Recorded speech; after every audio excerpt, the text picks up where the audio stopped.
भगवते वासुदेवाय। ओम नमो भगवते वासुदेवाय।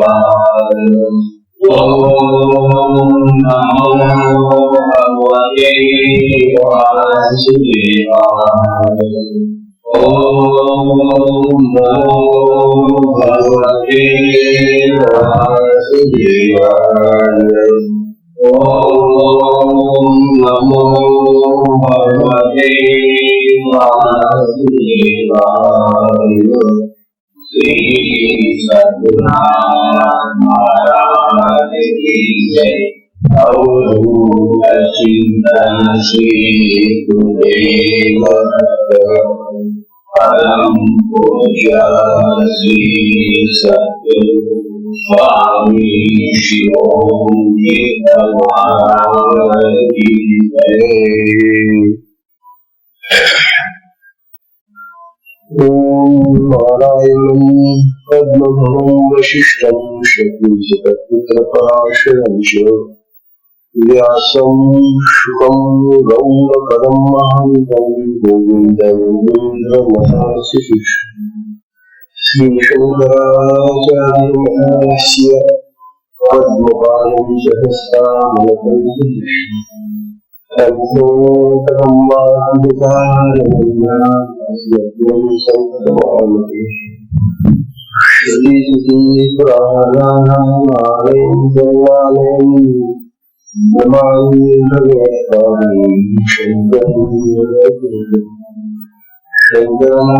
शंकराचार्यं केशवं बादरायणं सुप्रभाषितं वन्दे नित्यं शुद्धं निराभासं निराकारं निरञ्जनं नित्यपूर्णं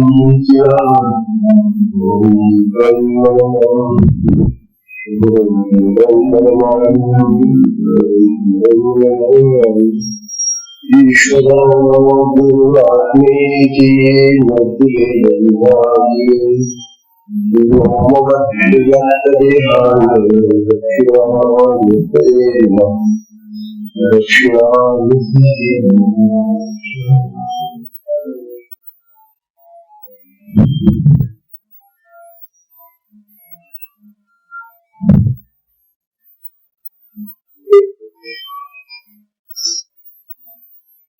श्री सद्गुरुनाथ महाराज की जय।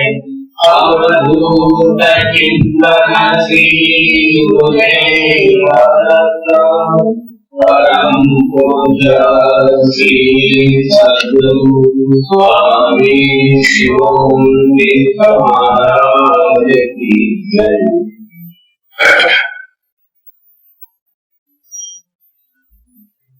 परम पूजनीय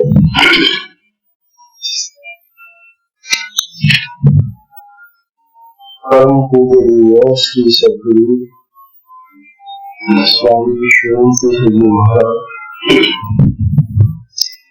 यांच्या असीम कृपा प्रसादाने आपला हा शक्तिपात मार्गाचा सत्संग सुरू आहे. सत्संगामध्ये आपण आतापर्यंत जो विषय होता तो अध्यात्म गुणात श्री सद्गुरूचे स्थान निर्माण होत आहे. आजचा विषय थोडासा बदललेला आहे आणि हा विषय थोडासा तसं म्हटलं तर अतिशय सोपा आहे आणि तसं म्हटलं तर थोडासा क्लिष्टकर आहे.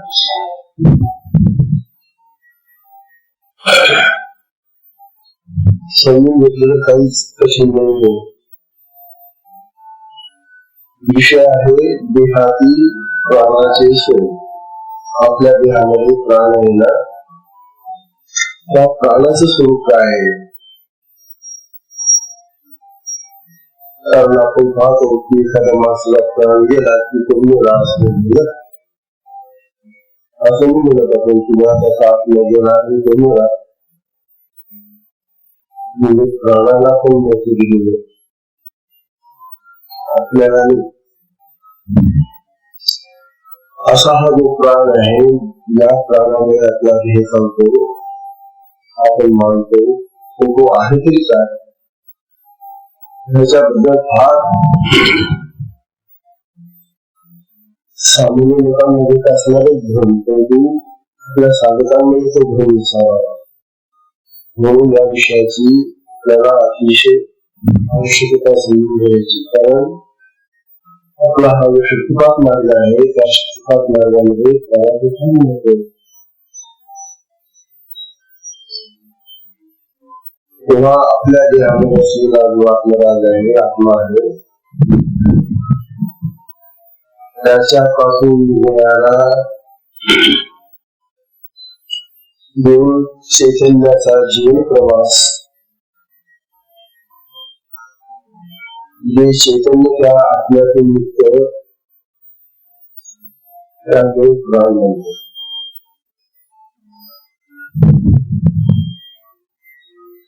मूळ आत्मा आहे आणि त्या आत्म्यापासून जसा सूर्य बोलला की त्याचा संकीर्ण फाकला, तसा आपल्या देहामध्ये जो आत्मा आहे, त्या आत्म्यातून किरण फाकतात, चैतन्य फाकत. आणि हे जे फाकणारे चैतन्य आहे, त्याचा निगुणा हा प्राण देह. आपली काय समजते की आपण जो श्वास देतो, श्वास करतो, तो प्राण आहे. प्राण म्हणजे आत्मचैतन्य आहे. श्वास नाही, श्वास म्हणजे हवा आहे, वायू आहे. तेव्हा तो वायू स्वरूप आहे, तो असा सूक्ष्म आहे. जसा आत्मा आहे, जसा आहे, तसा तो सूक्ष्म आहे.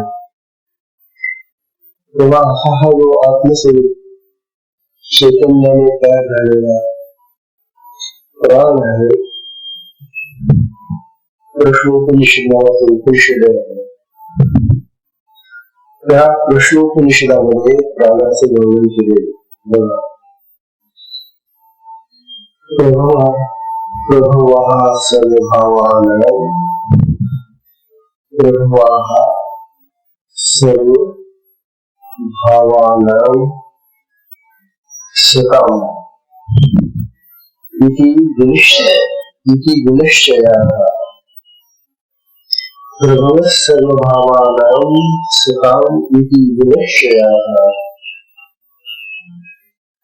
सर्वं जनयति प्राणः चेतोमसि पुरुषः.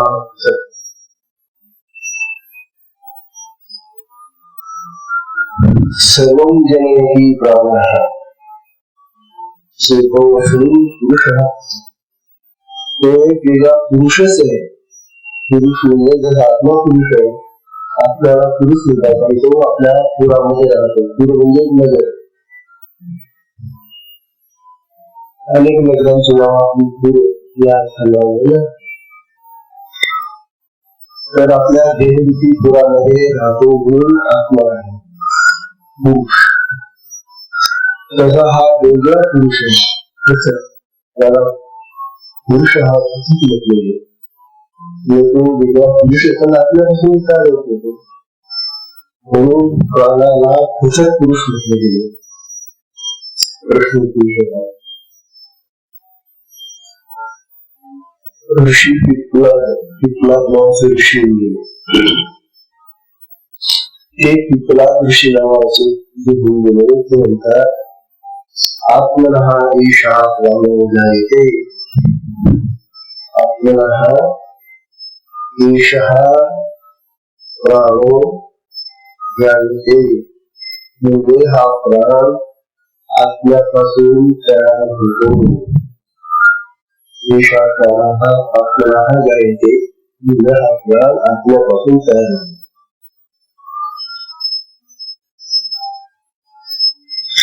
आत्म्यापासून प्राण तयार होतो आणि मग आपल्या शरीरामध्ये त्याचे वास्तव्य काय होतं ते राहतो. जसा आत्मा राहतो तसा हा प्राण नावाचा दुसरा पुरुषही राहतो.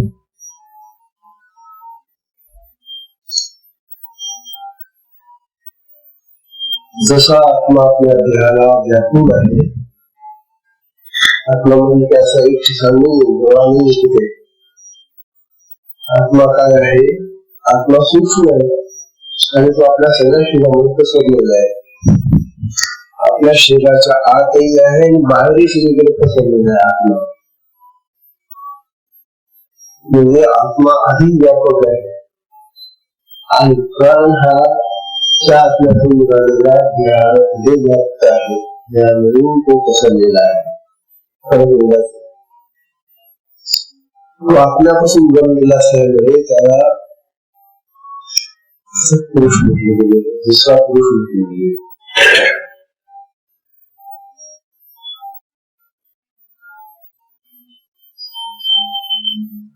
आता हा जो प्राण आपल्या देहामध्ये राहतो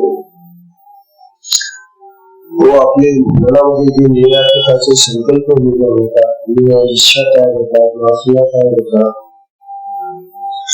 त्याच्यासाठी मदत करतो. प्राण आपल्या मनामध्ये निर्माण होणाऱ्या अनेक वासना, इच्छा, कामना, संकल्प यांना मदत करणारा तर आत्मतीच करतो.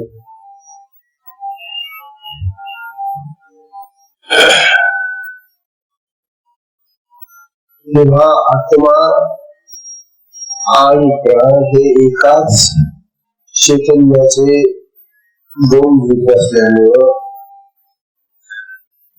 आत्मस्वरूपामध्येच तो प्राणही राहतो. त्यांचे चैतन्य स्वरूप येतो. म्हणून आपल्या देहामध्ये प्राण हा आत्मस्वरूपाप्रमाणे राहतो.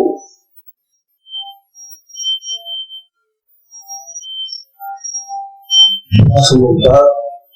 जसा एखादा मुलगा अधिकारी आपला राजा असला, तो राजा काय करतो? सगळे काम स्वतः करू शकतो राजा. तो जसा वेगळ्या प्रकारचा अधिकारी मिळतो आणि त्यांना कामून वाटून देतो. हे काम करायचे, ते काम करायचे, ते काम करायचे.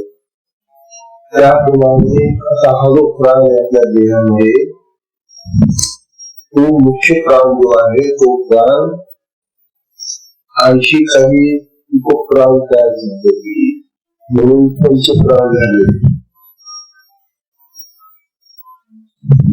आपल्या देहामध्ये हा प्राण काय करतो?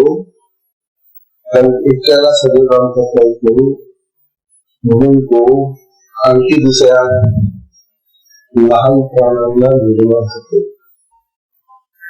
आणि मग हे पंचप्राण जे आहे ते पंचप्राण आपल्या देहामध्ये वापरून दिलेले. मुख्य प्राणाचं कार्य काय आहे आणि बाकीचे जे दुसरे चार हे प्राणच आहेत. पण त्या प्राण्यांना त्यांनी दिलेली जी कामं ती फार महत्वाची बनत आहे. आपल्या देहामध्ये ते राहतात ते पंचप्राण. तर आपल्या देहामध्ये असून हे जे पंचप्राण आहे ते पंचप्राण कुठे राहतात आणि काय काम करतात हे आपल्याला माहिती असलं पाहिजे.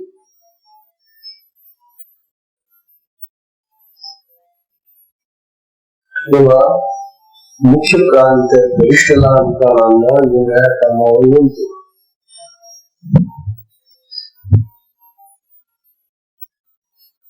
हा जो मुख्य प्राण आहे हा आपल्या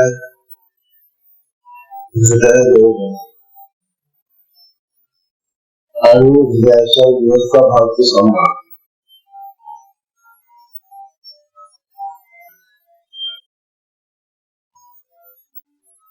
बघा याचं काय वापरून घेतलेले. त्याच्यानंतर त्याने दुसरा प्राण निर्माण केलेला आहे त्याला अपान म्हणतात. हा अपान आपल्या देहामध्ये गुढीचा खाली त्याचं काम आहे मलमूत्र विसर्जन करते. आपल्या देहामध्ये आपण जे अन्न खातो त्याचा जो शेष भाग उरलेला भाग तो बाहेर टाकण्याचं कार्य आपण करतो. तसंच आपण जे पाणी पितो ते पाणी जेवढं शरीराला आवश्यक आहे तेवढं तो घेऊन उरलेलं पाणी जे आहे ते दुसरं बाहेर जातं. या दोन वस्तूंना बाहेर टाकण्याचं काम अपान वायू करतो.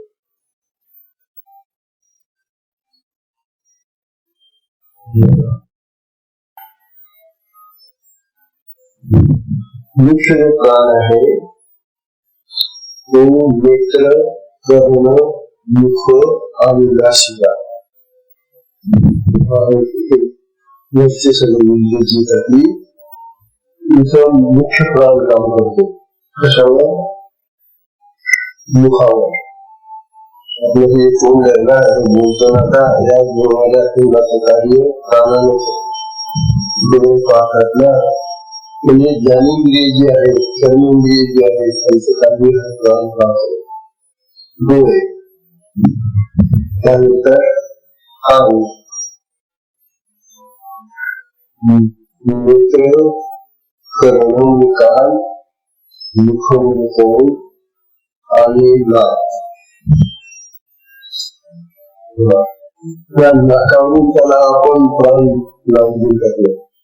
म्हणजे नाकामध्ये काम करतो श्वास घेणं देवाचं, म्हणून त्याला प्राण लावून टाकले. असं तो प्राण नाही. प्राण आत्म्याचा एक भाग आहे.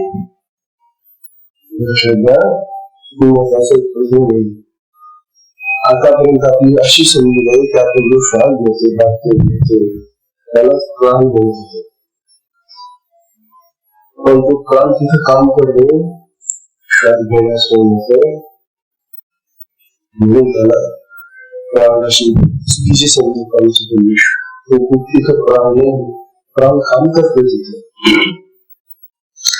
तेव्हा आपल्या या वरचा हा सगळा भाग तो प्राणाने लागत आहे. तिथे तो प्राण काम पाहतो शारीरिक आहे.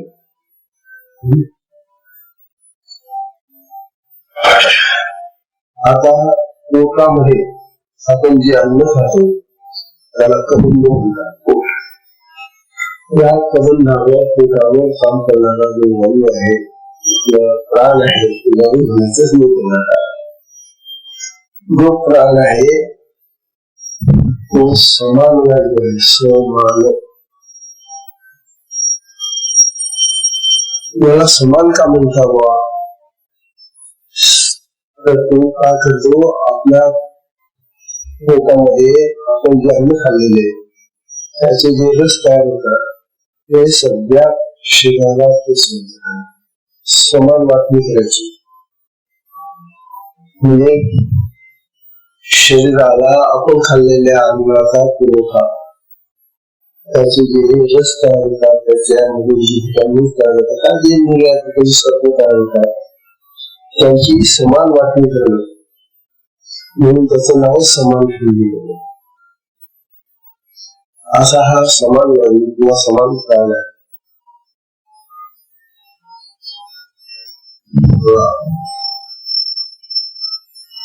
नंतर या समान वायूला आपल्याला शरीराचं जे बल आहे, तेज आहे, आपल्या शरीराची समोर आहे, ही समान वायू आहे, समान प्राणी आहे.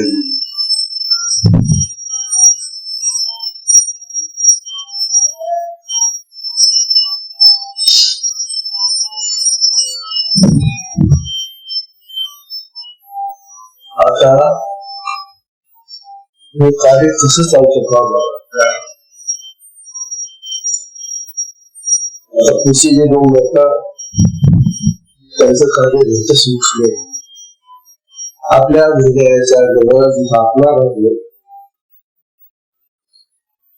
त्या हृदयाच्या जवळ आपल्याच्या जवळ 101 किनारे आहे. नाडींचा एक असा मोठा गोळा असून संकलन त्यात ठेवलेला. एकशे एक नाड्यांचं संगम स्थान होतं त्याला.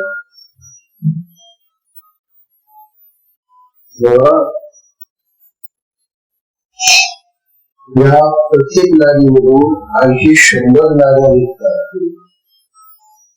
याविषयी आणि एका नाडीमधून पुन्हा 100 नाड्या छोट्या छोट्या नाट्याला सगळ्या शरीरात पसरलेल्या आहेत.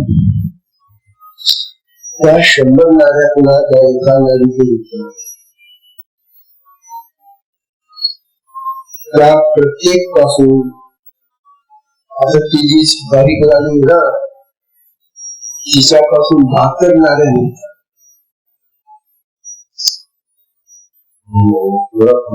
भगवान 101 नाड्या उभ्या आहेत. त्या 101 नाड्या ज्या आहेत त्या थोड्या जाड आहेत. त्याच्यापासून पुढे बारक्या बारक्या बारक्या तुला ना 100 नाड्याचं जर सुद्धा आणि पुढे मग पुढे 72 होतात. अशा प्रकारे आपल्या सगळ्या देहामध्ये 172 नाड्या आहेत. किती पसरलेल्या आहेत? 172.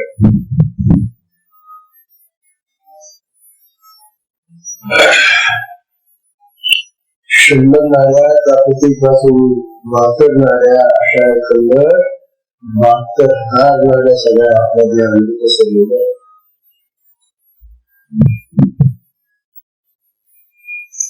या सर्व नाड्यामध्ये ज्ञान नावाचा बाजू राहतो. ज्ञान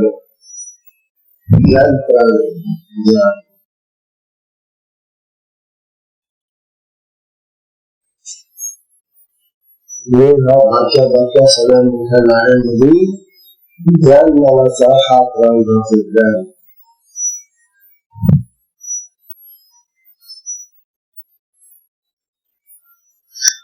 आता हा ज्ञान काय करतो?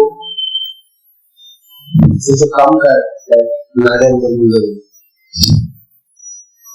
तर जो कोणतं जिवंत आहे तोपर्यंत तो त्या नाड्यांमधलं सगळं जे वाहनाचं कार्य ढकलण्याचं कार्य ते करत असतो. आणि जेव्हा मनुष्य मरतो मेलेल्या माणसाच्या शरीरातून तो वर जातो आणि मग मनुष्याच्या पापपुण्याप्रमाणे त्याला गती देतो. प्राणाला तो वाचण्याचा बनवला. मग माणसाला मेल्यानंतर त्याला गती देतो. तर पापी असला तर पापूनही त्याची गती गेली, हिंदुवान असला त्याची गती गेली.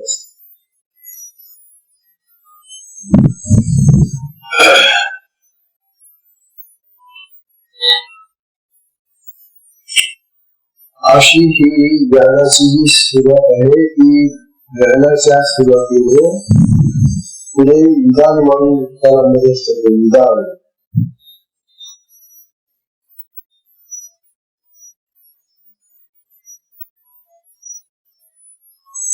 विधान वायूने मनुष्य देह प्राप्त होते माणसाला. जर त्याचं पापी समज असलं तर तो श्रवणाला तो आहे ज्ञान. परंतु पुढे त्याला मनुष्य देहामध्ये आणण्याचं कार्य हा विधान करतो. तात्पर्य हे पंचप्राण लक्षात ठेवा. प्राण हा वर काम करणारा, अपान खाली मूत्रामध्ये संग्रहित करणारा, समान पोटात घेऊन राहणारा, सगळा अन्नाचा सविस्तर प्रसाद करणारा, समान नंतर ज्ञान नाडीमध्ये व्याप्त असलेला आणि हा उदान आहे. हा उदान देहाचं स्वरूप ठरवणारा कोणता देह घ्यायचा आहे. पंचप्राण आपल्या देहामध्ये काम करतात.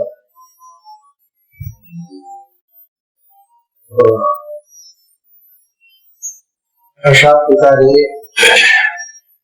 व्यक्तिगत प्राण सर्व शरीरात व्यापून असतो हा मोठा प्राण. म्हणजे त्याने जरी एवढं कार्य विजयलाच करायचं तरी त्याचं लक्ष सगळ्यांवर आहे ना. आणि तरी म्हणून तो इतर प्राणांच्या कार्यावर लक्ष ठेवतो आणि तिचं एखाद्या प्राणाला गरज नसली तर त्याला तो मदत करतो. अशा प्रकारे हे आपले पंचप्राण जे आहे ते आपल्या देहामध्ये राहतात आणि देहाचं कार्य व्यवस्थित दिवस करीत असतात. आपण जरी झोपून गेलो तरी त्यांचं कार्य सुरू राहतं. जागृती तर राहणार त्यांचं कार्य, परंतु जेव्हा आम्ही झोपून जातो आपल्या देहाचा दिसत नसतो आपल्याला त्यावेळेला. हे प्राण आणि तो आत्मा सगळे मिळून हा देह सांगतात. म्हणून हा अतिशय उपकारक आहे आपल्याला, उपकार करणारा. समजा त्या प्राण्यांनी ठेवलं जाऊ दे आता झोपला आपण निघून गेलो, आपल्याला कळणार सुद्धा नाही. परंतु ते करत नाही, ते बरोबर त्यांचं कार्य सुरू ठेवतात.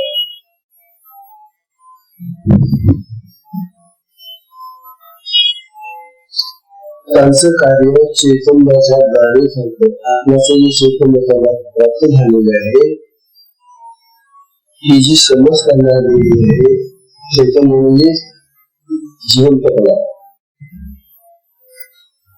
ते जिवंत आहे म्हणजे त्यांना समजले ज्ञान आहे त्यांना आत्म्यासारखं. म्हणून त्यांचं कार्य चैतन्याने चालतं, म्हणजे समज घेऊन चालतं. ज्ञानी हे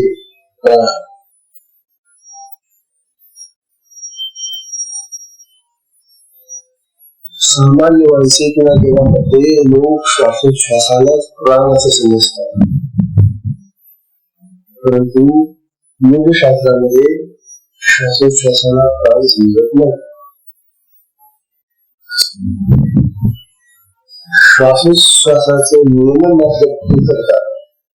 हे तर नकामध्ये तो प्राण आलेला आहे ना, त्यामुळे प्राण ही शक्ती आहे, ती नियमन करते श्वासोच्छ्वास,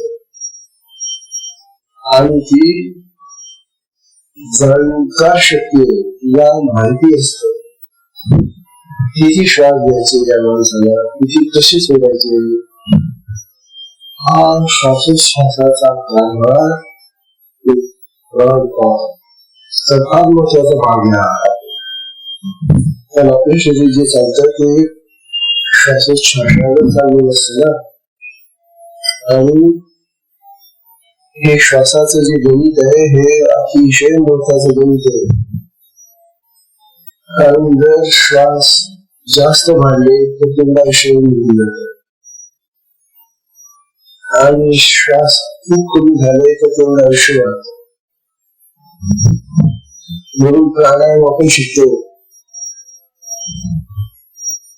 प्राणायाम याचा आयाम म्हणजे त्याची गती आपल्याला कमी जास्त करावी लागते प्राणायाम. आणि हा प्राण कमी गतीने जेव्हा चालतो त्यावेळेला त्या माणसाचे आयुष्य वाया जात,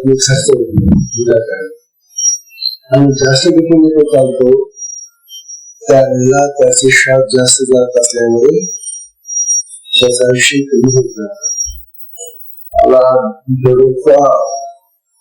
प्राणांचा कारभार आपल्या देहामध्ये रात्रंदिवस सुरू, आपलं लक्ष नसतं त्याच्याकडे. आपण सगळं बाहेरचं पाहतो, अरे पण तुझ्या देहामध्ये केवढा मोठा कारखाना आहे, आणि या कारखान्यामध्ये किती लोक किती काम काम करून राहिलेले आहेत, आणि या देहाला सुदृढ ठेवतात, निरोगी ठेवतात. म्हणून प्राणांचं फार महत्व आणि म्हणून आपल्या सगळ्या जीवनामध्ये वागण्यामध्ये कृष्णाला संतांच्या सांगण्यामध्ये प्राणाची महत्व सांगितली होते. मी तुझ्यासाठी प्राण देईल, माझा पंचप्राण आहे, मी तुला प्राणापूर्ण जपेल. कृष्णाला आपण प्राणासंबंधी चांगलं बोलत असतो. परंतु प्राणाला सगळे ओळखत नाही कसं आहे, तो काय काम करतो तो. म्हणून आता मला एवढी समजून द्या की हा जो प्राण आहे आपल्या देहामध्ये, हा कुठे राहतो. त्याचे जे दुसरे मित्र आहेत किंवा भाऊ आहे, काही नाही, ते कुठे कुठे काम करतात आणि काय काय काम करतात आणि त्या सगळ्यांना देखरेख घ्यायची असली समजा एखाद्या प्राण्याची शक्ती कमी जास्त असली कुठे असे आम्ही त्याला देहामध्ये हा प्राण तिथे जाऊन त्याला मदत करतो. हा मुख्य प्राण. अशा तऱ्हेनं हे त्यांचे प्राण आपल्या देहामध्ये कार्य करतात. ही प्राणांची शक्ती निर्माण होते. प्राण ही शक्ती स्वरूप आहे. चैतन्य तर आहेत ते, परंतु शक्तीला मदत करतात ते. जी शक्ती आपल्या शरीरामध्ये आहे आणि ती कार्य करते, तर ती प्राणाच्या साह्याने कार्य करते. आतापर्यंत दिसतं शक्ती काम करते, शक्ती क्रिया करते, शक्तीवर जाते असं समोर येतं. परंतु त्या शक्तीला जो आधार आहे प्राणाचा, आणि प्राण स्वयं शक्ती स्वरूप होऊन जातो. त्या शक्तीमध्ये तो दिसतो. सगळं ते सूक्ष्मच आहे ना, त्यामुळे हा प्राण त्या शक्तीला शक्ती स्वरूपाकडे मदत करतो.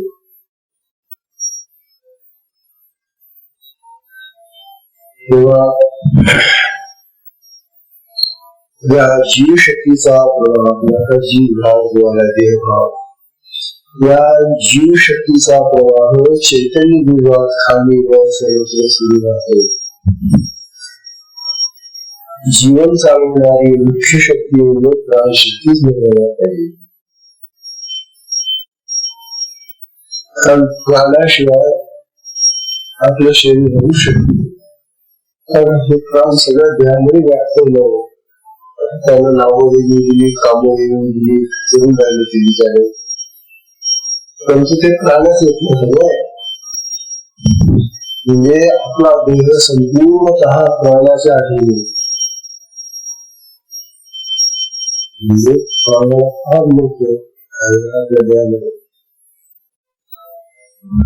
ही प्राणशक्ती एका व्यक्तीतून दुसऱ्या व्यक्ती सुद्धा संक्रमित होऊ शकते. जशी आता आपली दिशा होते, त्या दिशेच्या वेळेला ज्यामुळे सद्गुरू आपल्या शक्तीला दुसऱ्या शक्तीला साधकाच्या देहामध्ये प्रवेश करतात, त्यावेळेला गुरूंच्या त्या संकल्पामधून ती प्राणशक्ती त्या शक्तीच्या माध्यमातून जाते. प्राण हा एका शरीरातून दुसऱ्या शरीरातून जाऊ शकतो.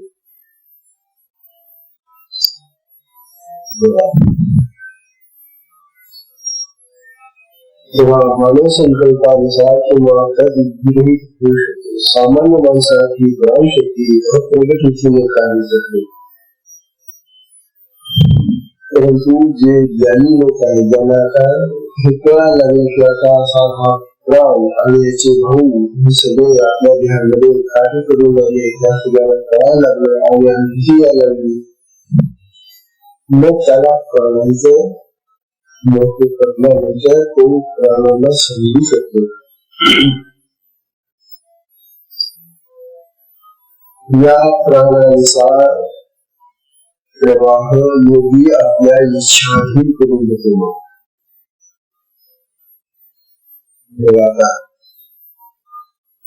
मला जर वाटलं की बाबा हे ना, जसं प्रसन्न झालेलं त्यावेळेला प्राणाला विनंतीच करावी लागेल आपल्याला, हे प्राणदेव तू माझ्या आता पोटामध्ये जे जास्त अन्न गेलेले आहे याचं पचन आणि याचं प्रसारण व्यवस्थित करून दे. ते जर चुकलं तिथे काय गडबड झाला पोटामध्ये नको पिका नाना पिकाचे आजार होतात आणि खाण्यापासूनच जास्त आजार होतात पाठी. म्हणून हा जो प्राण आहे त्याच्यामधला हा जो समन्वय आहे त्या समन्वयाला फार मदत करावी लागते. अन्य प्राणाने समन्वयाला हे फार मोठं काम आहे. आपण खाऊन तर घेतो पण खाल्लेलं पचवणं आणि ते पचवलेलं सगळ्या शरीरामध्ये पचवणं हा समन्वयाचा कार्यक्रम आहे. तो फार महत्वाचा आहे आपल्या देहामध्ये.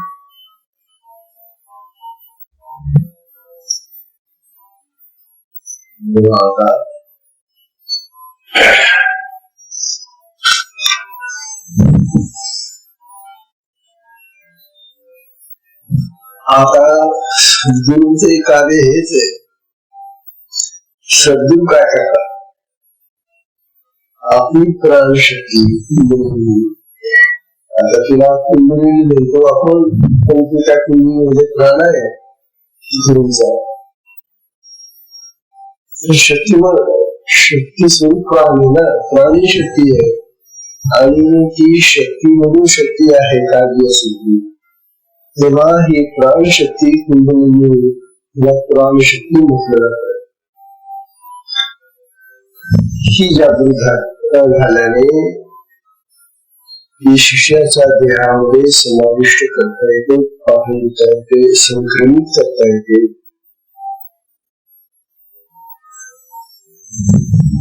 मूलाधारामध्ये सुप्त असलेली जी शिष्याची प्राणशक्ती कुंडलिनी जी आहे तिला जागृत करण्याचं कार्य सद्गुरूंची प्राणशक्ती करते, कुंडलिनी करते. आणि ही सुषुम्ना मार्गाने सहस्रार चक्रापर्यंत घेऊन जाते. हीच प्राणशक्ती कुंडलिनी 3 प्रकारचे कार्य करतात. जेव्हा ती कुंडलिनी म्हणून आपण ओळखतो तुला, हीच प्राणशक्ती प्राणयुक्त अशी ती शक्ती आपल्या देहामध्ये सुषुम्नेचा मार्ग जेव्हा ती वसते त्यावेळेला 3 प्रकारचं कार्य करते. लक्षात घ्या.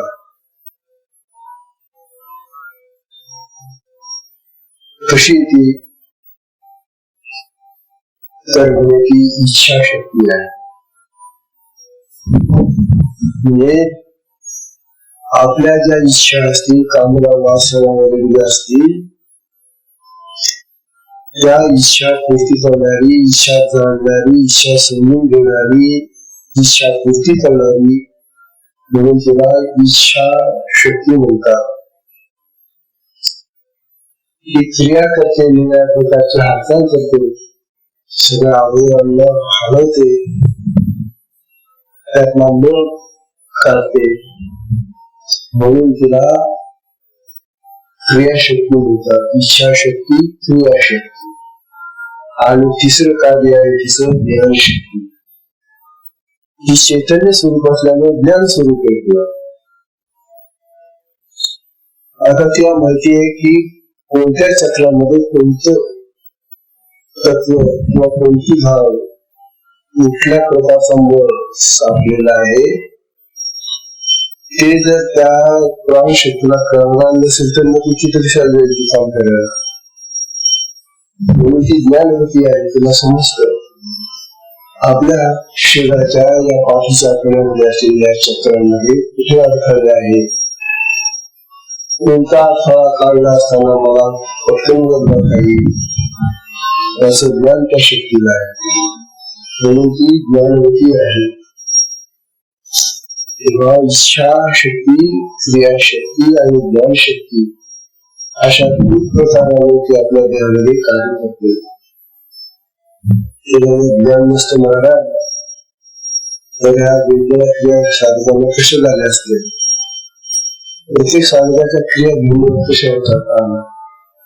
याचा अर्थ असा की ती स्वतः जाणकार आहे. कुठल्या चक्रामध्ये कुठल्या मुळाला घाण करायला आणि तिथून ती नाना प्रकारच्या क्रियांनी ती घाण दूर करते.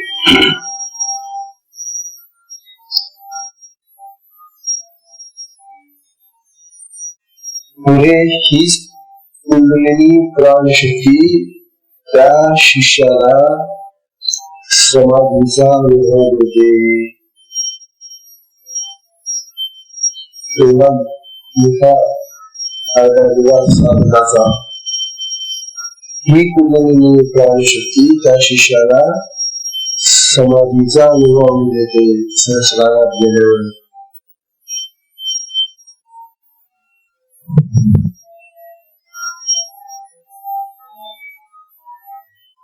इच्छा शक्ती ही मनोमार्ग चालते. इच्छा शक्ती ही मनोमार्ग चालते म्हणजे मनाचा आश्रय घेते. तर मनामध्ये आपल्या इच्छा कामना इच्छा निर्माण होतात ना, म्हणून मनाचा आश्रय घेते ती. हे मना तुला काय पाहिजे, तुला काय इच्छा आहे, तुझे काय संकल्प आहे, तर मनाचा आश्रय घेऊन काम करणारी जी शक्ती अशी मनोमार्गी काम करते. क्रियाशक्ती ही बहिर्मुखी असते म्हणून आपल्या त्या क्रिया आपल्याला प्रगट होताना दिसतात बाहेर. क्रियाशक्ती ही बहिर्मुखी असते आणि ज्ञानशक्ती ही अंतर्मुखी चेतना आहे. हे अंतरंगात करते. ज्ञान हे आत्म्यातून तिला चैतन्य मिळालं असल्यामुळे ती त्या साधकाच्या सगळ्या शरीराचा धागा घेते, तपशील घेते आणि त्या शरीरामध्ये कुठे कुठे काय काय अडथळे आहेत, कुठे कुठे काय काय घडलेले आहे, कुठे काय पाहिलं पाहिजे आहे, याचा सगळा विचार करून ती काढू शकते. म्हणून तुला ज्ञान देखील म्हटलं गेलं.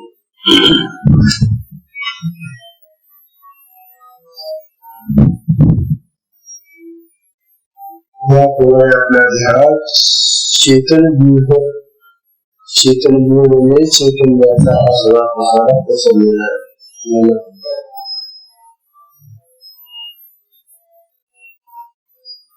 आता हा जो चैतन्यव्यूह आहे, चैतन्यव्यूह म्हणजे सगळी चेतना एकत्र आणणारा मिळवणाऱ्या सगळे वेगळ्या प्रकारचे कार्यपद्धती याची त्याला चैतन्यव्यूह म्हटलेले आहे. हा चैतन्यव्यूह चालू परिस्थितीमध्ये शरीर यंत्र निरामय ठेवतो म्हणजे निरोगी ठेवतो. कारण ह्या सगळ्या नाड्या हे सगळे त्यांचं ते सगळं कार्य ही जी प्राणशक्ती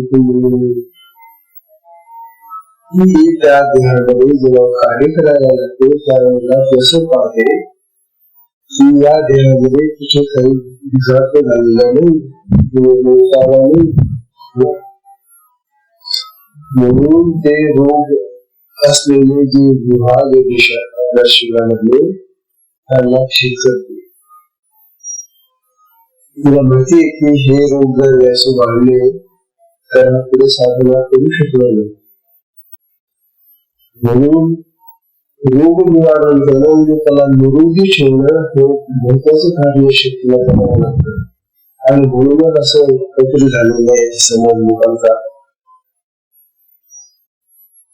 सांगतात अरे तुला हा रोग झालाय का, इंजेक्शन घेऊ, इंजेक्शन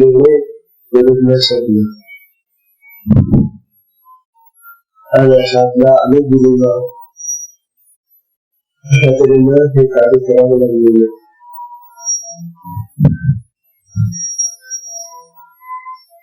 दोन महाराजांकडे सांगितलं होतं गोष्ट.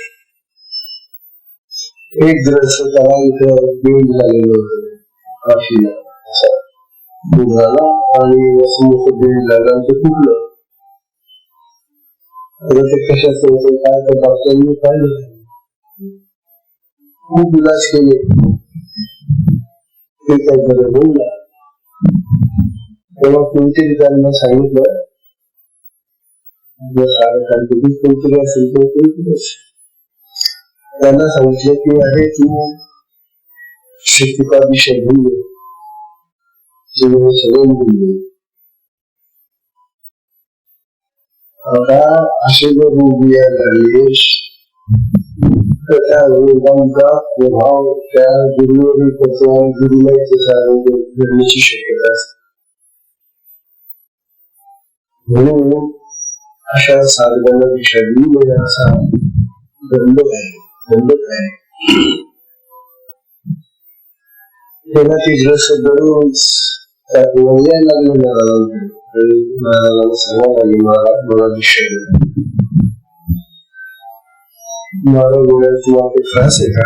महाराज बघायला त्यांनी दाखवून ते आपलं 17 वर्षांनी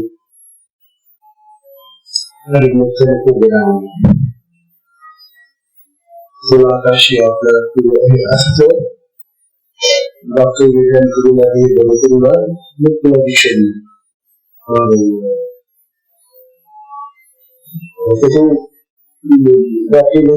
पुस्तक आतापर्यंत बरं होईल सारखं गळत राहतं तिथे. महाराजांचा शरीर काय करून बसले आता तुमची दिशाच राहिली. अरे पण मला याच्यावर पाहू नको तुम्ही चांगला होऊ नये आणि सगळं विषय नाही होत नाही. त्याला काय वाटलं की महाराज आपल्याला दिशा का देत नाही तर आपण महाराजांना काही दक्षिणा दिली. म्हणून त्याने काय केलं तशी स्थिती नव्हती त्याची पुस्तकाचा कसा खास गेलेला त्याने आपल्या बाळकाची मत घेतली आणि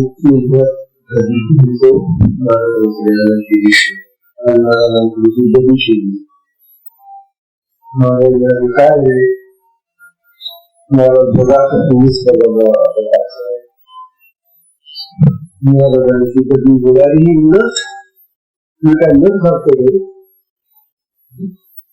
मला नच करायची का नाही माझ्या समोरची अरे हो बाबा पण मला करायचं काय नच